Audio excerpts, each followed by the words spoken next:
Mhm.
Good morning, everyone. Thank you for joining us for our third webinar of 2026.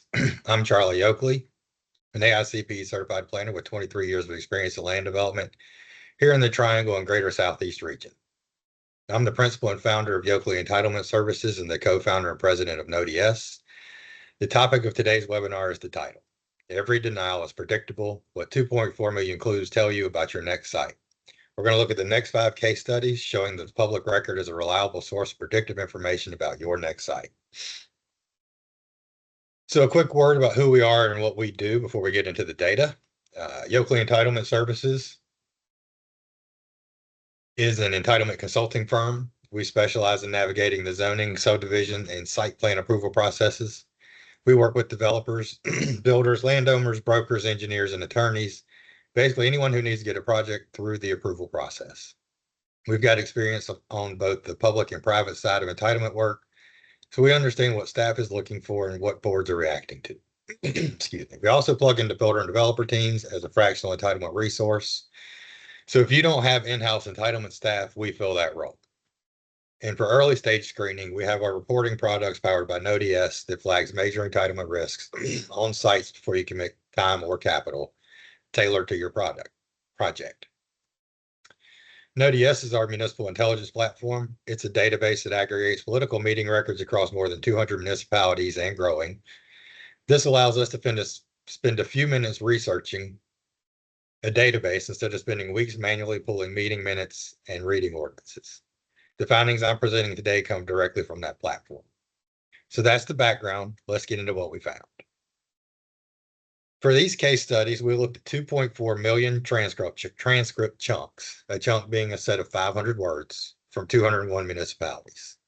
In that search, we found over 10,000 denial actions and an average denial rate of 4% since the beginning of 2024. Note that denial actions are not individual cases, but an aggregate of counts of actions that were denials. Every denial in this data set had a warning in the public record before the application and vote. The question isn't whether the denial was predictable, because it was. The question is, did anyone look? The answer is likely no, because entitlements generally run on experience and relationships, so you move forward with what you know. Today, I'm going to show you 6 examples that show the answers are sitting in the public record. I'm going to show you that get those, and I'm going to show you how to get those answers without reading and watching days, weeks, months, and years of a scattered public record.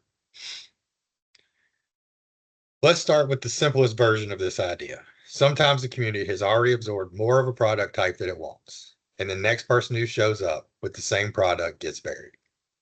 When that's true, the record will tell you if you read it. Anna, Texas is a fast-growing exurb of north of McKinney on the Collin County side of the Dallas-Fort Worth Metroplex. They're zoning for a future population of 250,000. Nowhere near it yet, but that's the planning horizon. January 10th, 2023, the city council approved a multifamily concept plan called Next Metro on the Highway 75 corridor. Vote was 7-0, pretty routine.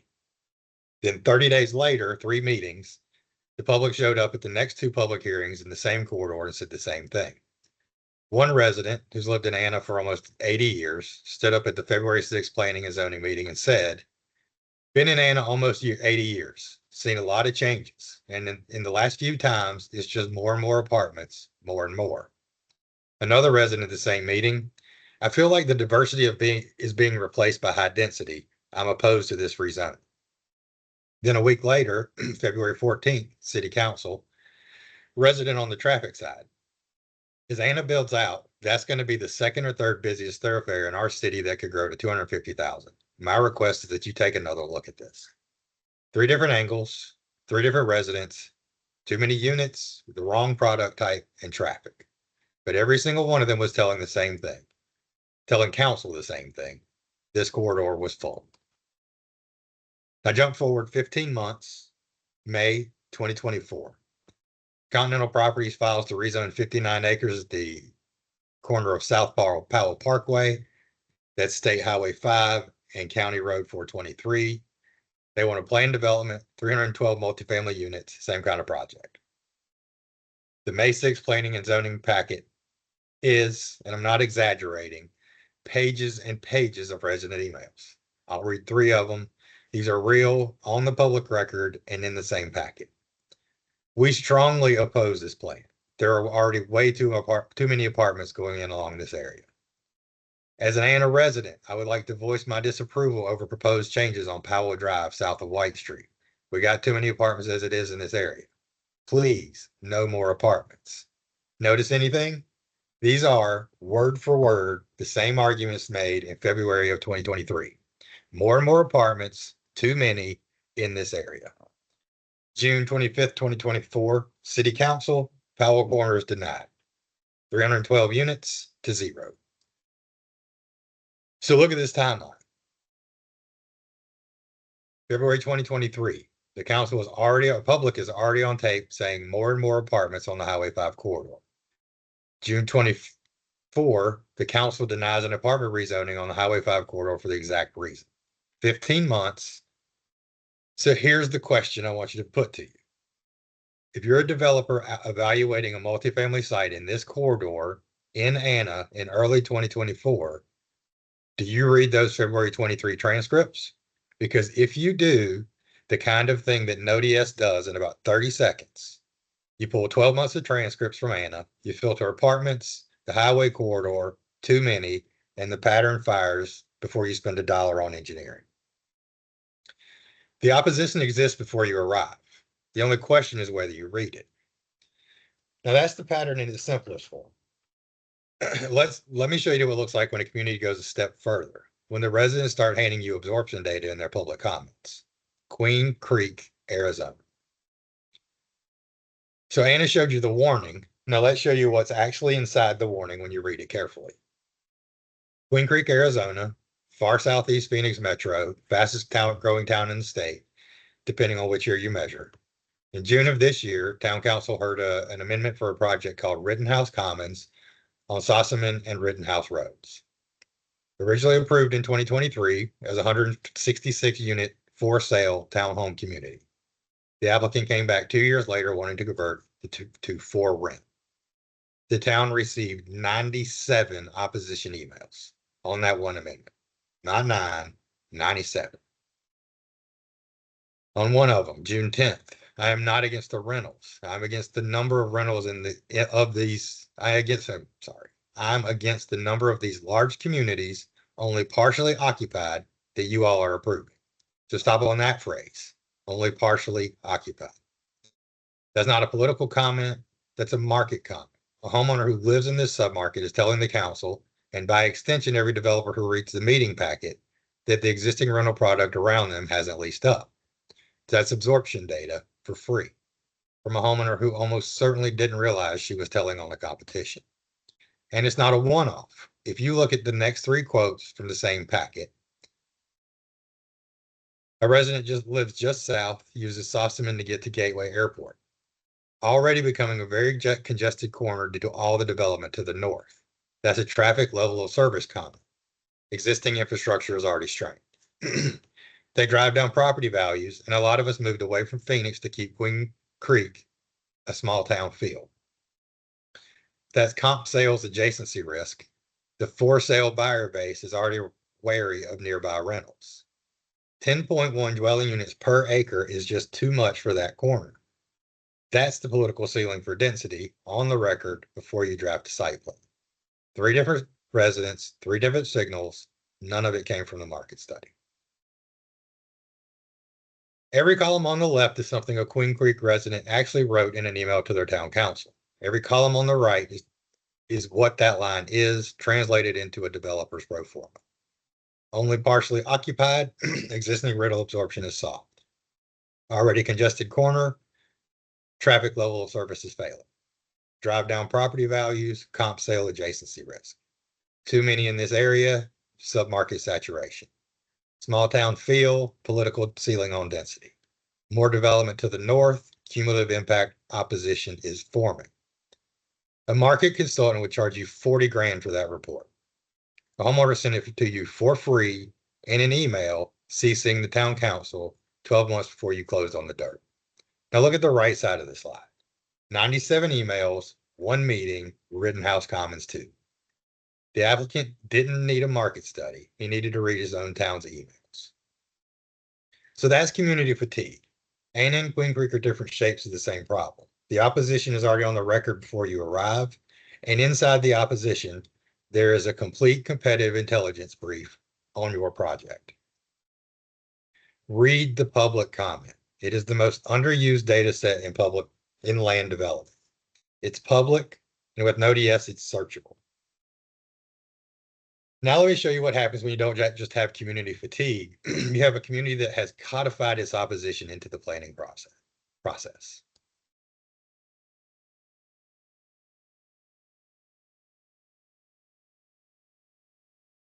Anna and Queen Creek showed you community fatigue when residents are loud and the developers didn't listen. But now I want to show you a town where the paperwork does the talking, where denial is so well rehearsed, the staff has a fill in the blank form for it. Where if you just read the plan before you bought the dirt, you'd already know exactly which policies your application is about to violate. Huntersville, North Carolina. When you're looking at page 10 of 100, what you're looking at is page 10 of a Huntersville staff report from 2025. Petition R2407, Everett Keith Residential, a developer wanting to rezone for single-family residential. We've all likely seen some form of these, but what made this one stand out to me is the planning department column. Usually staff presents the case and lets the board fill in the blanks, not Huntersville.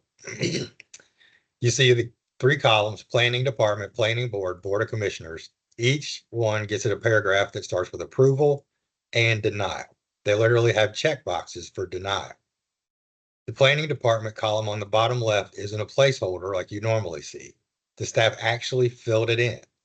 Staff recommends denial of this application as the plan is inconsistent with the policies of the Huntersville 2040 plan, as well as the land use recommendations of the Eastfield Road Small Area Plan. 5 policies cited by number from 2 planning documents that were adopted years before this application was filed. The denial is the paperwork. It's not a judgment call. It's not a reaction to public comment. It's a citation. So the natural question is, okay, that's one project. Is this typical? Let me show you the answer. 92 rezonings denial actions in Huntersville over the last 3 years that cite a 2040 plan or small area plan policy by number, not the plan generally, a specific policy. And remember, these aren't individual case actions, but in aggregate counts of votes or other actions that are classified as denials. Look at the right side. The total denial count is even bigger. 182 denial actions from 23 to 24, 25, plus the first quarter of 26. About a third of denials cite a plan policy by number. The rest cite buffers, traffic, level of service, transportation infrastructure adequacy, or some other public standard. Of these 92 plan-based denials, every single one of them cited a document that was adopted years before the application was filed. The cited policies were public on day one. Anyone with a search bar can pull them up. Plan denial isn't just a judgment call, it's a citation. So how do you operate as a developer in a town like this? So let me show you a more recent example, RZ 2502 First and Church Street Townhomes, voted on the town board on July 15th, 25. The applicant proposed townhomes in a small infill site downtown. Staff drafted consistency template for the June 3rd staff report. 6 weeks before the vote, the template was published in the agenda on June 3rd. Read the staff report on June 3rd, you would have seen verbatim what the town was about to read into the record on July 15th. They denied it. The form is in the record. The Huntersville 2040 plan, community plan, is publicly searchable. Every small area plan is publicly searchable. Each plan tags specific parcels with which uses are allowed and which aren't by policy number. For all 92 of Huntersville plan-based denials, the policy that killed each project was on the public record before the application was filed. Pull plan citations for the parcel before you write the offer letter. This is the kind of thing that Yes does for you in about 30 seconds. In Huntersville, the denial isn't the surprise. The surprise is that anyone files without reading the plan. Now, let me show you what happens when the town puts the same discipline behind a future land use map, Monroe, North Carolina, and Cedar Park, Texas. So Huntersville showed you the plan where the denial is the paperwork. Now I'll show you two towns where the denial is geography. Monroe, North Carolina, and Cedar Park, Texas, different states, different markets, different planning vocabularies, same posture.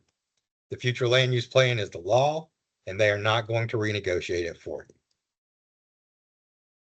Monroe sits about 25 miles east of Charlotte, fast-growing town, population mostly working class, has a comprehensive land use and transportation plan that the planning board enforces with a librarian's discipline. The proposal is not reasonable and not in the public interest because the use of the property as a single-family residential will not be in harmony with the regional commercial center as indicated in the City of Monroe future land use plan and transportation plan. Two things to notice. One, that's resolution language. It's not back and forth deliberation. It is a standardized form with a name. Resolution denying land use and transportation plan compliance. Monroe drops this resolution every time an application doesn't match the flume category.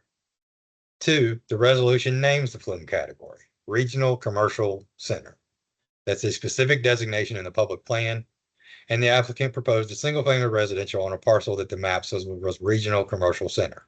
That's the whole denial. 127 total denials across 2023 to today. 22 of them cite a specific flume category by name in the resolution. About 1 in 6 denial actions don't even need a long explanation. It's a citation. And the kicker, Mayor Burns on December 9, 2025 said this on a record about a similar denial.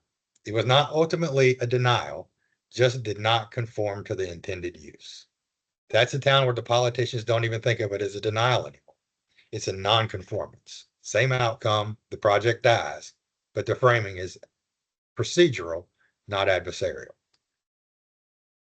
Now jump 1,200 miles southwest to Cedar Park, Texas. Northwest Austin suburb, fast-growing tech corridor, very different market than Monroe, North Carolina. But watch what happens when their P&Z commission gets the future land use plan amendment in front of them. February 18th, 2025, P&Z hears a petition to amend the plan from local office retail commercial to regional office retail commercial, a small upzone on a 0.76 acre site at 918 West Whitestone Boulevard. The applicant also files a related rezoning from suburban residential to general business. Vote 6-0 recommended denial for the amendment.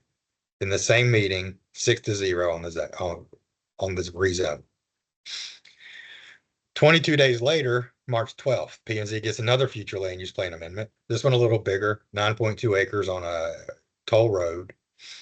Applicant is Holt Lunsford, represented by the Drenner Group. They want to amend the future land use plan from regional office retail commercial to industrial manufacturing to build Class A business park, 2 warehouse buildings at 107,000 square feet.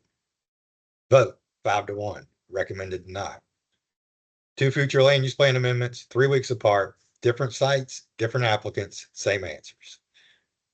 Cedar Park's P&Z has hit 20 future land use plan cited denials in the data set window. They are not interested in changing the map. So Huntersville, Monroe, Cedar Park, 3 different towns, 3 different ways of saying the same thing. The plan is the law. And are these outlaws? Outliers. Huntersville at the top with 92 plan-based denials. Then Leesburg, Florida, a village's adjacent retirement community, fierce about their future land use map. Tampa, large market, but staff drives consistency. Indianapolis, Indiana, Oklahoma City, Boise. And the two were just covered, Cedar Park and Monroe, both in the 20s. Smaller numbers, but tighter towns. The discipline is just as fierce. Every plan in this list is a public document. For each parcel, the future land use plan or future land use map designation tags whether your project is on map or off map before the application is filed. In a strict enforcer town, off map equals denied, full stop. Pull the future land use map for the parcel before you negotiate the price. Again, that is the kind of thing Yes does in about 30 seconds. Read the map. Don't try to redraw it. Now, let me bring this all home with one case study where a developer got denied and came back 6 months later with the right answer, Wendell, North Carolina. So we watched 4 communities tell developers in writing, in the public record, that a project was going to fail. And the 4 developers either didn't read it, didn't believe it, or couldn't respond in time. Now I want to show you the other side of that. A developer who got denied came back 6 months later with a totally different project on the same dirt, and they walked away with unanimous approval. This is the case study I find the most useful because in this business, the question isn't really, will my project ever face opposition? It will. The question is, when it does, do you have what you need to respond?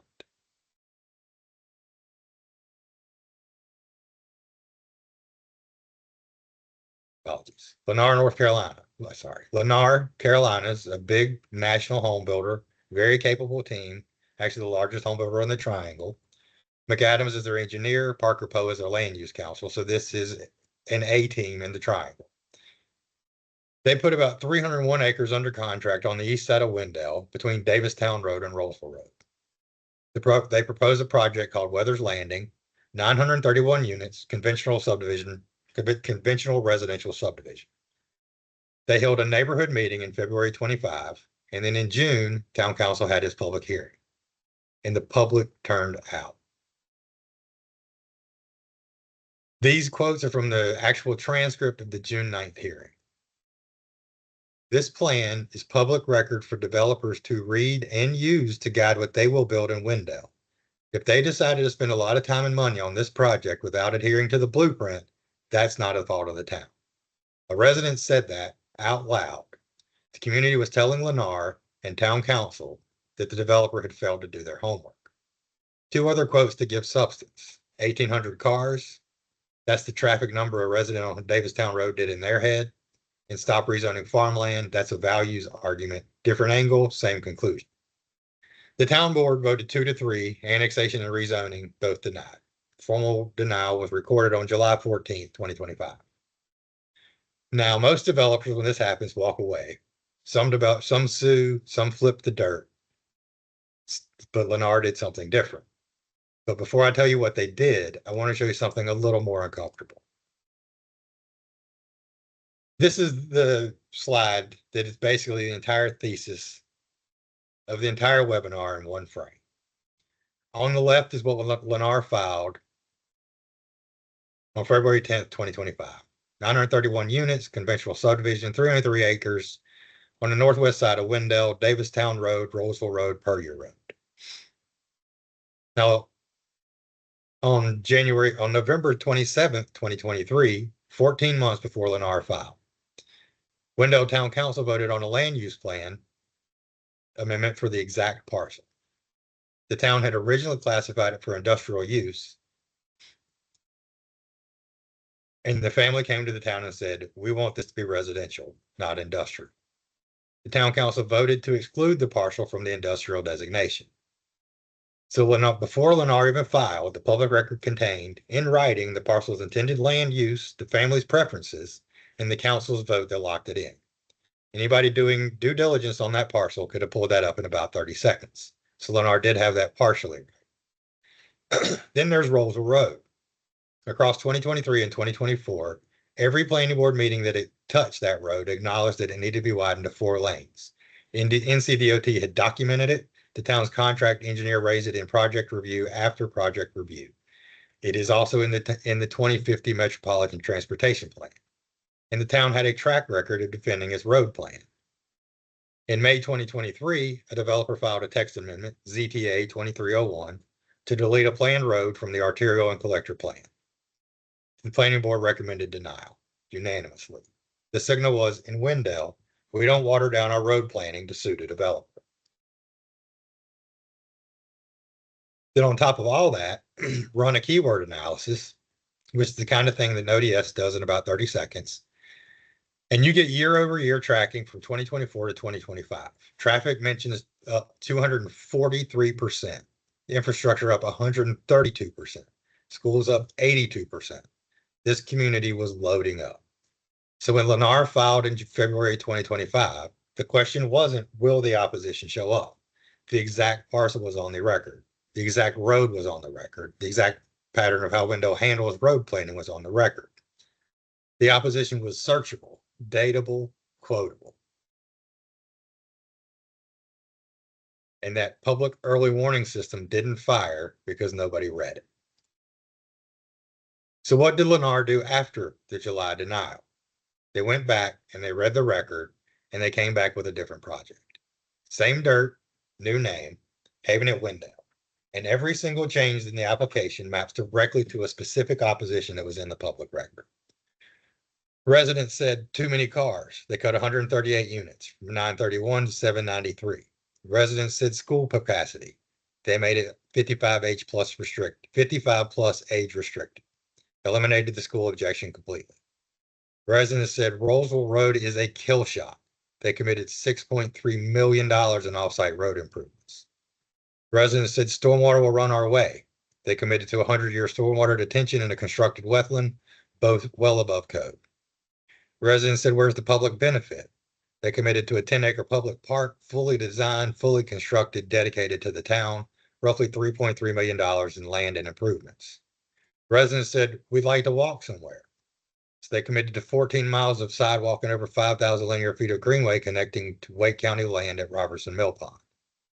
One specific neighbor asked them to remove a street stub that would have connected to that neighbor's property.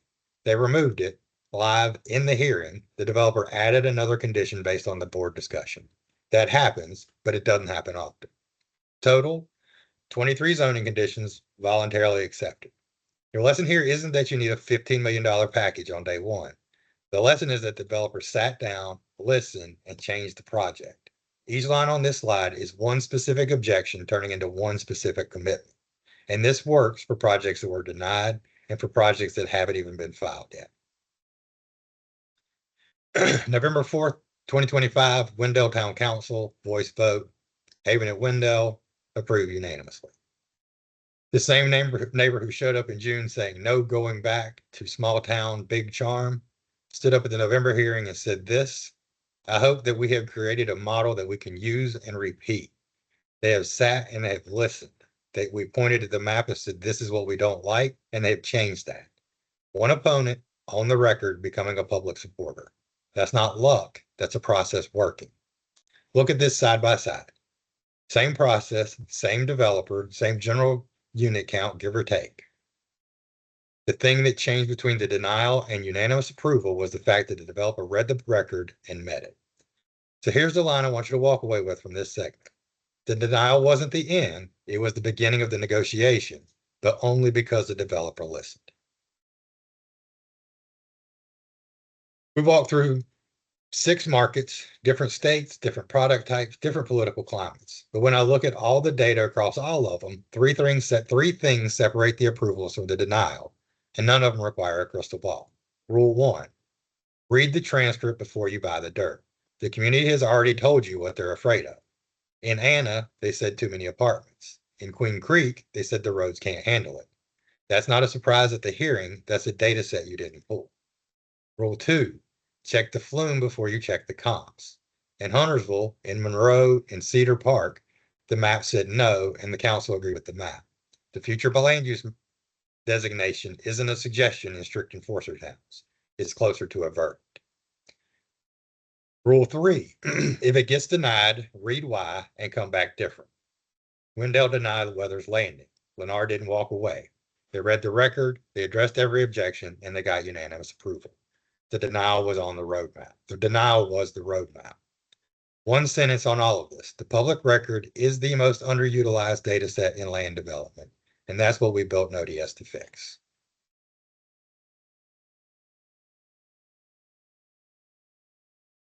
We indexed over 62,000 meetings across 200 municipalities in 24 states so far. Every condition, every opposition comment, every approval pattern, searchable, classified, and quantified. Here's what we actually built for clients. At the market level, we can tell you which municipalities are green light, yellow light, or red light for your product or use. Or dig into the politics of one municipality so you're pro forma an application or approval ready. At the site level, before you close on a parcel, we run what we call a quick check, preliminary due diligence that maps zoning, utilities, environmental constraints, and projected yield against the public record. Right? What did the last 3 comparable projects get conditioned with? What's the opposition density? What's the actual entitlement timeline versus what your land contract assumes? That's what the report turns. That's the report that turns millions into unmodeled costs into a line you can negotiate around. For active entitlements, rezonings, conditional use permits, variances, we build full strategy reports, political navigation, condition stacking analysis, opposition mapping, recommended approaches. We've done these for projects across North Carolina, Florida, California, Tennessee, and more. Every one of them used the same underlying data you saw today. And for operators who want ongoing intelligence, we publish 2 LinkedIn newsletters, the Entitlements Weather Report and the Yes Approval Index. Market level data tells you where the door is open. Site level analysis tells you what's on the other side of it. And ongoing intelligence makes sure the door doesn't close on you after you already signed the contract. Thank you for joining us today. Be on the lookout for an email containing this presentation and report. Thank you.